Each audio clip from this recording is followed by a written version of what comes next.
Prime news में आपका स्वागत है। आपके साथ मैं हूं शिप्रा झा। अगले आधे घंटे तक हम आपको बताएंगे बिहार और झारखंड की हर वो वारदात जिसका सीधे आपसे सरोकार है। पूछेंगे पुलिस प्रशासन से सवाल, देना पड़ेगा हर एक जुर्म का जवाब। करेंगे छोटी से छोटी वारदात की गहनता से पड़ताल। तो चलिए शुरू करते हैं खबरों की पड़ताल।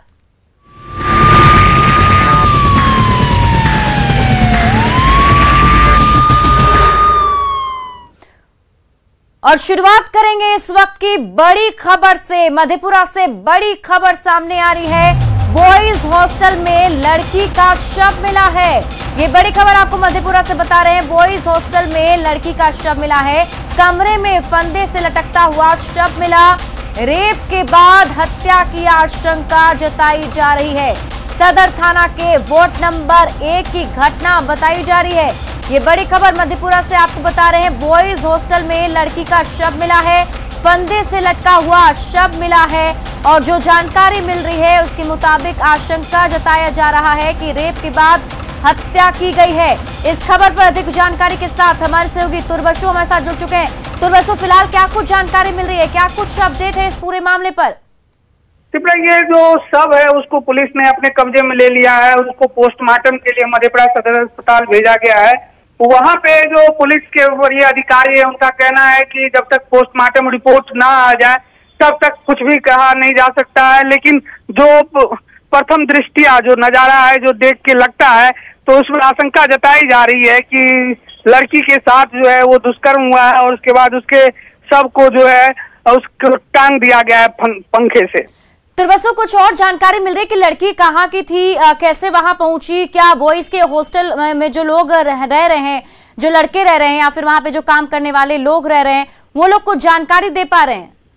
जी बिल्कुल, जो हॉस्टल है उसमें कई कमरे हैं लेकिन फिलहाल जो है किसी कमरे में कोई लोग नहीं थे जब पुलिस वहां पहुंची। और जब मकान मालिक का कहना है जो किसी लड़के द्वारा जो सिंहेश्वर थाना क्षेत्र का रहने वाला है उसके द्वारा ये रूम जो है वो भाड़ा पे लिया गया था और उसी को यह रूम दिया गया था। लेकिन इसमें जो ये लड़की का शव मिला है तो ये कई संदेह जो है वो पैदा कर रहे हैं। बिल्कुल तुर्बशु, ये भी सवाल उठते हैं कि क्या वहां पर हॉस्टल में क्या कोई गार्ड नहीं था? जैसे कि हर एक हॉस्टल में गार्ड होता है जो हर चीज की जानकारी रखता है, क्या वहां पर कोई वैसे गार्ड मौजूद नहीं थे? जी नहीं, ये जो हॉस्टल है ये शहर से थोड़ा सा हटा हुआ भी है और जो एक इंटीरियर इलाका पड़ता है, वार्ड नंबर 1 जो है वो ग्रामीण इलाका पड़ता है, उस जगह पे इस हॉस्टल में ये इस तरीके का सब बरामद हुआ है जो कहीं ना कहीं कई तरीके के सवाल जो है वो खड़े कर रहे हैं। बिल्कुल, तो जो हॉस्टल है जैसा कि आप बता रहे हैं कि थोड़ा इंटीरियर में है, तो क्या इससे पहले भी वहां पर क्या लड़कियों का आना जाना लगा रहता था? क्या आसपास के लोग कुछ इसको लेकर बता पा रहे हैं? जो इलाका है वहाँ पे कई आपराधिक वारदात जो है उस इलाके में होते रहते हैं और जो हॉस्टल है, जो छात्रों का जो हॉस्टल है वहाँ पे कई तरह के आपराधिक घटनाएं भी सामने आती रहती है। चाहे वो आप कहें जो मारपीट, दंगा फसाद, चोरी, इस तरीके की जो वारदातें हैं वो उस इलाके के जो हॉस्टल में रहने वाले छात्र हैं उनके ऊपर आरोप लगता रहा है और पुलिस के द्वारा उधर कार्रवाई भी होती रही है। चलिए, आप इस खबर पर नजर बनाए रखिए। बहुत बहुत शुक्रिया तमाम जानकारी के लिए। तो बड़ी खबर आपको मधेपुरा से बता रहे थे। बॉयज हॉस्टल में लड़की का शव मिला है। फिलहाल पुलिस मौके पर पहुंची है। शव को कब्जे में लेकर पोस्टमार्टम के लिए भेज दिया गया है और आगे की कार्रवाई की जा रही है। प्रदेश में बदमाशों के बाद अब आम लोग भी बेखौफ हो गए हैं, जिसे लेकर खाकी में खौफ है ये हम नहीं कह रहे। बांका, कैमूर और जहानाबाद से आई तस्वीरें इस बात की तस्दीक कर रही हैं। देखिए इस रिपोर्ट में लोगों ने कैसे कानून को ठेंगा दिखाते हुए खाकी की खिदमत की है। आम लोग बेखौफ, खाकी में खौफ। कहीं लोगों ने पुलिस पर किया हमला तो कहीं बाइक सवार ने की हाथापाई। बांका, भभुआ और जहानाबाद से आई ये तस्वीरें इस बात की तस्दीक कर रही हैं कि लोगों के जहन से पुलिस का खौफ खत्म हो चुका है। बदमाशों के बाद अब आम लोग भी बेखौफ हैं। इन्हें ना तो कानून का डर है और ना ही सजा का खौफ। ये कानून से ऊपर है। पहली तस्वीर बांका की है। जहां कई मामले में फरार चल रहे आरोपी की गिरफ्तारी नहीं होने पर पुलिस ने उसके पिता को थाने लाकर पूछताछ शुरू किया तो असामाजिक तत्वों को ये नागवार गुजरा और लोगों ने कानून को ठेंगा दिखाते हुए थाने का घेराव कर पुलिस वालों पर ही हमला बोल दिया, जिसमें थानाध्यक्ष सहित 5 पुलिसकर्मी जख्मी हो गए। घटना के बारे में बताया जा रहा है कि कई मामले का आरोपी सज्जाद उर्फ सज्जू की गिरफ्तारी के लिए पुलिस ने कटोरिया स्थित उसके घर पर छापेमारी की, लेकिन वो फरार हो गया, जिसको लेकर पूछताछ के लिए पुलिस उनके पिता को थाने लाई, जिसके कुछ देर बाद ही करीब 3 दर्जन लोग अमरपुर थाने पहुंचकर हंगामा करने लगे और कुछ पुलिसकर्मियों से मारपीट करने लगे। बीच बचाव करने गए थानाध्यक्ष अरविंद राय सहित 5 पुलिसकर्मी उपद्रवियों का शिकार हो गए, जिसके बाद पुलिस ने सख्ती दिखाते हुए मोहम्मद आजाद, मोहम्मद इख्तर, मोहम्मद मंजूर, मोहम्मद अबुल हसन और मोहम्मद सज्जाद को गिरफ्तार कर लिया है और बाकी की गिरफ्तारी के लिए छापेमारी की जा रही है। इस मामले में करीब 18 लोगों पर FIR दर्ज हुआ है। सब इंस्पेक्टर राजेश सिंह को माथे में चोट लगी है, लगभग 8 साढ़े 8 बजे। कितने लोग थे सर? लगभग 15-20 लोग थे। अचानक थाने पे हमला किया। हाँ। कितने सर पुलिसकर्मी जख्मी? 4 तो अभी 5 हुए कुल। हमको हाथ में लगा है चोट। SI राजेश सिंह को माथे में चोट लगी है जी। प्रोबेशनर है विष्णुदेव कुमार, उनको घुटने में लगी है जी। SI है राजेश कुमार, उनको हाथ में चोट लगी है। इसमें सर गिरफ्तारी कितने हैं? ट्रीटमेंट करवा रहा है, 5 लोग 6 लोग गिरफ्तार हुए। वहीं दूसरी तस्वीर भभुआ की है, जहां कोरोना को लेकर लॉकडाउन का पालन कराने गई भभुआ पुलिस पर लोगों ने हमला कर दिया, जिसमें 4 पुलिस जवान जख्मी हुए हैं, जिसके बाद पुलिस ने कार्रवाई करते हुए 6 लोगों को गिरफ्तार किया है। ये पूरा मामला भभुआ नगर थाना के वार्ड नंबर 15 का है। वार्ड नंबर 15 में आया है। हाँ। लॉकडाउन में काफी यहाँ पे लॉकडाउन की धज्जियां उड़ाई जा रही थी, इसका अनुपालन करने के लिए जिला पुलिस की दंगा पार्टी यहाँ आई हुई। तो इसी क्रम में कुछ उपद्रवी तत्वों ने उनको पथराव किया, जिसमें 3 जवान जख्मी हुए हैं। उपचार के लिए भेजा गया है। अभी कुछ लोग को हिरासत में भी लिया गया है। 4-5 आदमियों को अभी से पूछताछ की जा रही है, वो पथराव में शामिल है।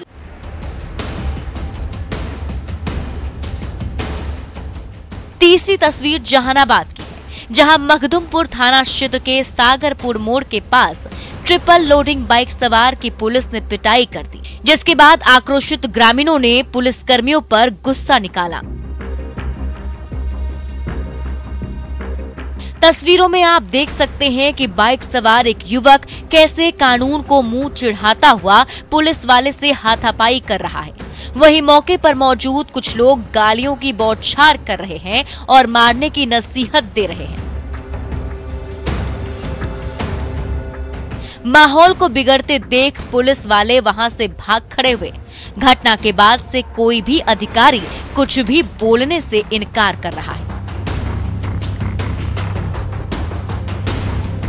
लेकिन सवाल ये है कि भीड़ के सामने ठेंगे पर कानून, लोगों ने कानून हाथ में क्यों लिया? क्या जिले में पुलिस का इकबाल खत्म हो गया है? क्या लोगों के जहन में खाकी का खौफ नहीं है? क्या पुलिस हमलावरों पर सख्त कार्रवाई करेगी? न्यूज़ 18 के लिए बांका से नागेंद्र, कैमूर से प्रमोद के साथ जहानाबाद से राजीव की रिपोर्ट।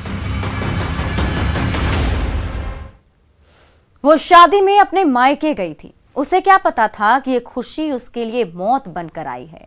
घर के कमरे का दरवाजा खुला तो कमरे में उसका अधजला शव मिला।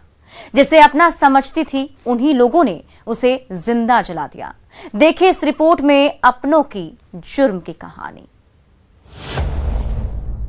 संपत्ति विवाद में रिश्तेदार बने शैतान, अपनी ही बेटी को जिंदा जलाया। कमरे में अधजला मिला शव। जर, जोरू और जमीन, ये 3 चीजें ऐसी हैं जिसे पाने के लिए इंसान साम दाम दंड भेद की नीति अपनाने से बाज नहीं आते। इसमें अपने खून तक का कत्ल भी कर दिया जाता है। इसकी बानगी देखने को मिली नालंदा जिले के नगर नौसा थाना इलाके के शाहपुर गांव में, जहां संपत्ति हड़पने के लिए शैतानों ने अपनी बेटी को ही जिंदा जलाकर मार दिया। मृतका सरमीरा थाना इलाके के इसुआ गांव निवासी विनोद कुमार की 50 वर्षीय पत्नी विभा देवी हैं। मृतका के परिजनों ने बताया कि उनके मायके में शादी समारोह था, इसी में शामिल होने के लिए शाहपुर वो गांव आई थी। मौका देखते ही मृतका के चाचा और उसके बेटे ने उसे कमरे में बंद कर जिंदा जलाकर मार दिया। 2003 साल में टाइटल शूट हुआ है। वो लोग कहते थे कि लड़की वाले को जमीन नहीं देंगे। हमारे नाना 44 किए, वो लोग भी केस किया। वही केस चल रहा था। बीच में 2013-14 में वो लोग हमारी माँ या नाना को माथा फाड़ के मारे। उसका भी केस नगर नौसा थाना में था। उस सदर हॉस्पिटल में इलाज हुआ था, 27 टांका पड़ा था। उसका भी पेपर में उस टाइम आया था न्यूज। और ये 24 तारीख को गई वहाँ ननिहार, हमारे नानी घर। अच्छा, नैहर अपनी। अच्छा, वहाँ बगल में शादी था। अच्छा। और हम लोग को सुबह फोन आया 1-1:30 बजे वहीं से कि जला के मार दिया है। हम वहाँ पहुँचे, थाना पहुँचा हुआ था।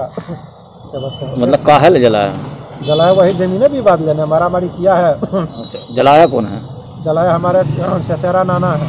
क्या नाम है उनका? ब्रिजमोहन सिंह, उनके पुत्र चितरंजन सिंह। अच्छा, एक घटना कहाँ घटी है? घटना हुआ वो घरे में, घर बंटवारा नहीं हुआ है, साथे वाला है। कहाँ, कौन थाना? नगर नौसा थाना के शाहपुर गाँव में। इनका क्या नाम है? विभा देवी। इस खौफनाक वारदात के पीछे जमीन विवाद बताई जा रही है। पीड़ित परिजनों का कहना है कि 2003 में ही मृतका का अपने चाचा से जमीन को लेकर विवाद चल रहा था, जिसे लेकर पहले भी मारपीट की घटना हो चुकी है। उस वक्त भी एफआईआर दर्ज कराई गई थी, लेकिन पुलिस लापरवाह बनी रही, जिसका अंजाम ये हुआ कि मायके वालों ने उसे जिंदा जलाकर मौत के घाट उतार दिया। हमरे थाना पर बुलाने आए एक जमींदार साहब। हम लोग वहाँ से हम गए, वहाँ तो वो तो बड़ा वहाँ पहुँचे हुए थे। अच्छा, क्या देखे वहाँ पर गया था? वहाँ देखे हम कि रखी हुई थी वो गोईठा के घर में। अच्छा, तो गोईठा के घर में रखी हुई थी, तो वहाँ पर ऐसे ही तेल छीट करके भूनरा हुआ था, और तो कुछ जला उला होता नहीं है। मतलब ये जल के मरी है? अभी हम कैसे कह सकते हैं? जला हुआ ना अभी? अभी थोड़ा तो जलाया हुआ है, लेकिन ये हम कैसे कह सकते हैं जल के मरी? सुबह देर तक जब महिला घर से बाहर नहीं निकली तो लोगों को अनहोनी का शक हुआ, जिसके बाद लोगों ने दरवाजा तोड़कर अंदर देखा तो महिला का जला शव पड़ा हुआ मिला, जिसके बाद लोगों ने पुलिस को इसकी सूचना दी।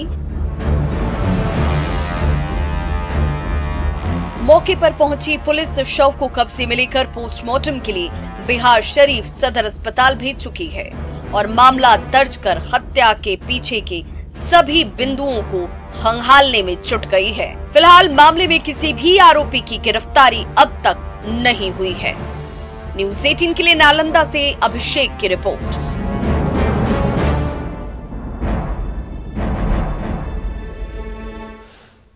एक तरफ तूफान तबाही मचा रहा है, तो वहीं दूसरी ओर चोर इसे अवसर में बदलकर चोरी की वारदात को अंजाम दे रहे हैं। इस तूफान के बीच चोरों ने भगवान के घर में चोरी की। देखिए इस रिपोर्ट में क्या है पूरा मामला। चोरों ने उठाया तूफान का फायदा।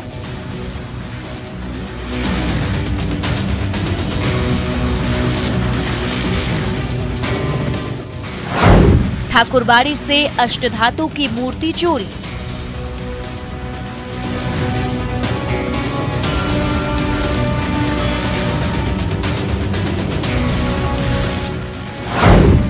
तीन मूर्ति उड़ा ले गए शातिर चोर।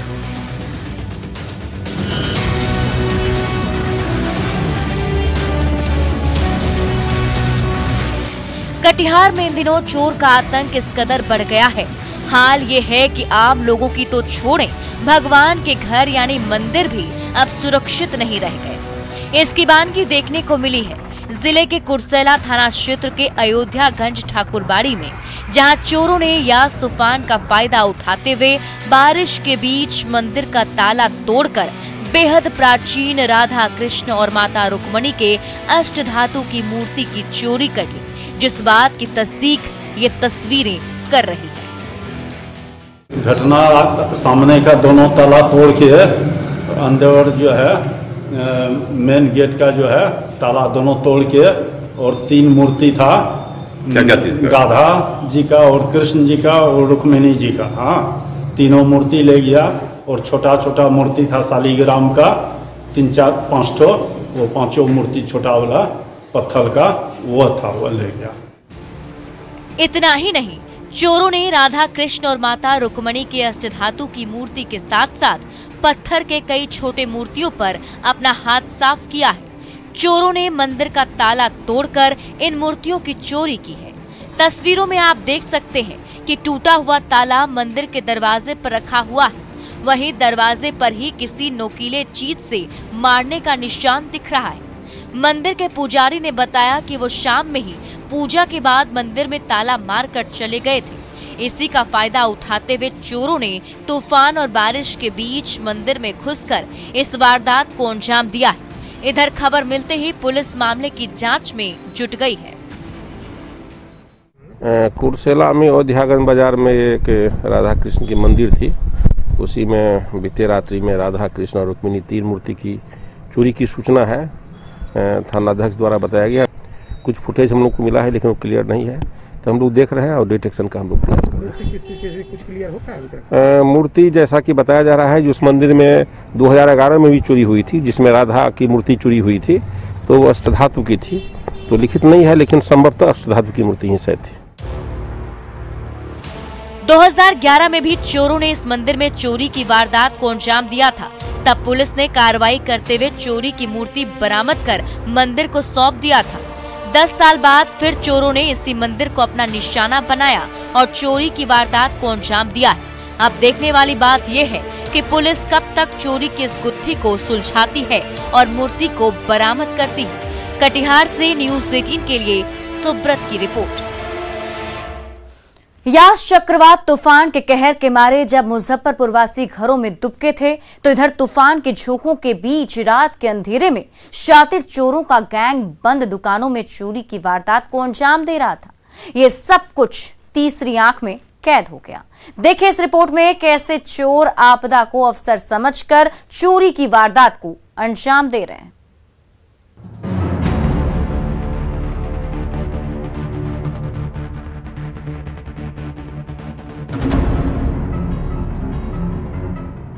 शटर काटकर 2 शातिर चोर दुकान के अंदर दाखिल होते हैं। पहला चोर एक एक सामान खंगालने लगता है, तो दूसरा चोर सीसीटीवी कैमरे को निशाना बनाता है।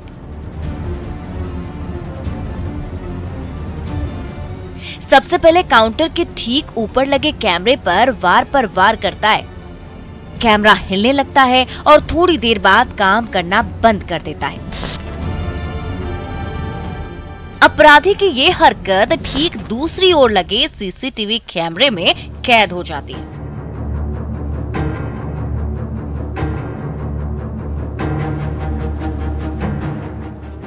तब तक उसका साथी दुकान के कीमती सामान पर हाथ साफ करने लगता है।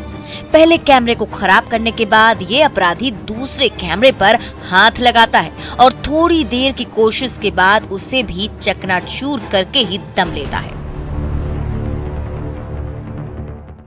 अपराधी की ये हरकत दूसरे सीसीटीवी कैमरे में कैद हो जाती है। कि शटर को उखाड़ने के बाद वो अंदर आता है और सबसे पहला काम करता है कि उस कैमरे को टर्न कर देता है। एक कैमरे को टर्न करता है, दूसरे कैमरे की तरफ फिर बढ़ता है और दूसरे कैमरे को फिर तोड़ के वो गिरा देता है। यास चक्रवात के कहर के मारे जब मुजफ्फरपुर वासी घरों में दुबके थे, तो तूफान के झोंकों के बीच रात के अंधेरे में शातिर चोरों का गैंग बंद दुकानों को निशाना बना रहा है। तूफान और सन्नाटे का फायदा उठाकर गैंग ने सुतपट्टी मार्केट की इस दुकान को भी निशाना बनाया। दुकान में धावा बोलते ही अपराधियों ने सबसे पहले सीसीटीवी कैमरे को चकनाचूर किया। उसके बाद एक एक करके सारे कीमती सामान और नकदी को उड़ा लिया। शहर के बीचों बीच लॉकडाउन में गश्ती का नहीं होना, ये रात के 1:30 बजे करीब हुआ है कांड। भारी बारिश भी, हाँ भारी बारिश थी और गड़गड़ाहट के साथ आवाज था, जिसके कारण हमको आवाज नहीं मिल पाया, जबकि हम इस दुकान के ठीक छत के ऊपर ही सोते हैं। मुजफ्फरपुर के मार्केट और दुकान में रात के अंधेरे में चोरी की वारदात लगातार बढ़ती जा रही है। कई बार चोरों की करतूत सीसीटीवी कैमरे में कैद हो जाती है, लेकिन उन्हें धर दबोचने में पुलिस अब तक नाकाम साबित हो रही है। सुधीर कुमार, न्यूज़ 18, मुजफ्फरपुर।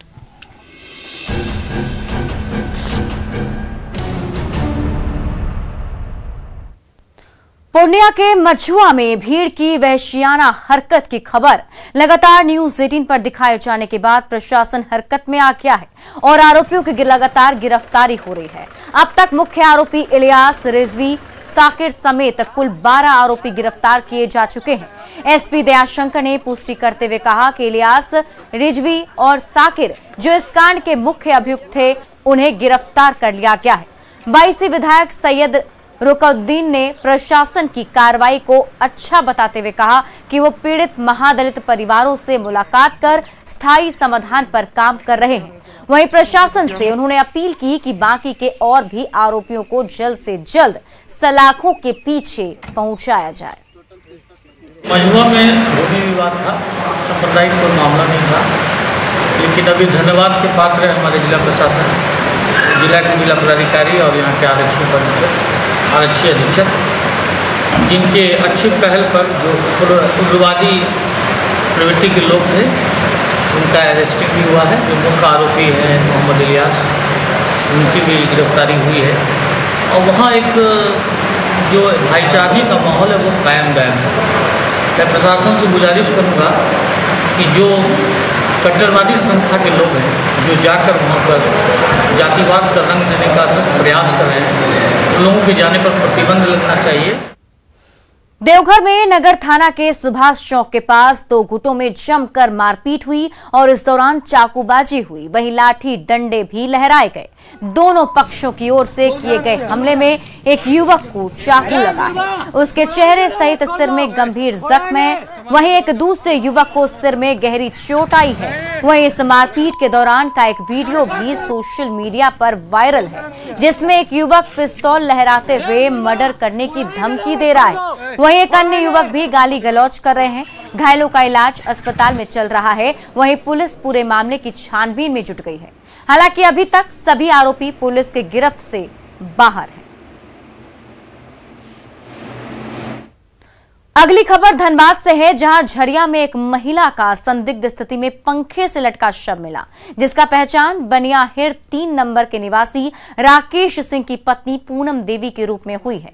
शव को देखकर आसपास के लोगों ने इसकी सूचना झरिया पुलिस को दी। झरिया पुलिस मौके पर पहुंचकर शव को अपने कब्जे में ले चुकी है। लोगों ने पुलिस को बताया कि राकेश जेल गोरा 7 नंबर में रहता है।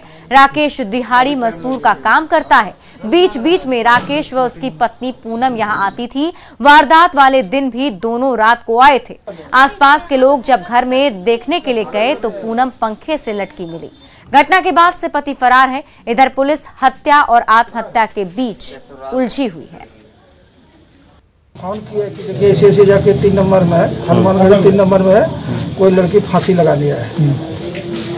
इस पर आए हैं तो देखे कि एगो औरत झूली हुई है पंखा से। मैंने मालूम था तो सबका गोतिया लिया सब मालूम है कहा 1 घंटा पहले आया है दोनों पति पत्नी, और उसके बाद पति कहाँ भाग गया है।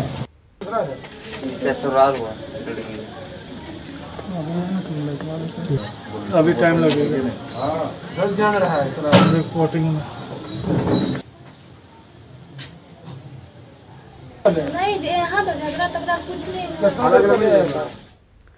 और देश में कोरोना के केसेस काफी बड़े हैं। ऐसे में मास्क सबसे बड़ा हथियार है। हम आपसे बार बार अपील कर रहे हैं कि आप मास्क पहनिए। इसको लेकर न्यूज़ 18 ने एक मुहिम भी शुरू की है, #मास्क पहनो इंडिया। आप खुद से ये प्रण लीजिए कि जब तक ये महामारी है आप मास्क नहीं उतारेंगे। मास्क ठीक से पहनिए, ये मास्क है, मजाक नहीं। और अभी इस बुलेटिन में बस इतना ही, लेकिन न्यूज़ 18 बिहार झारखंड पर खबरों का सिलसिला लगातार जारी है।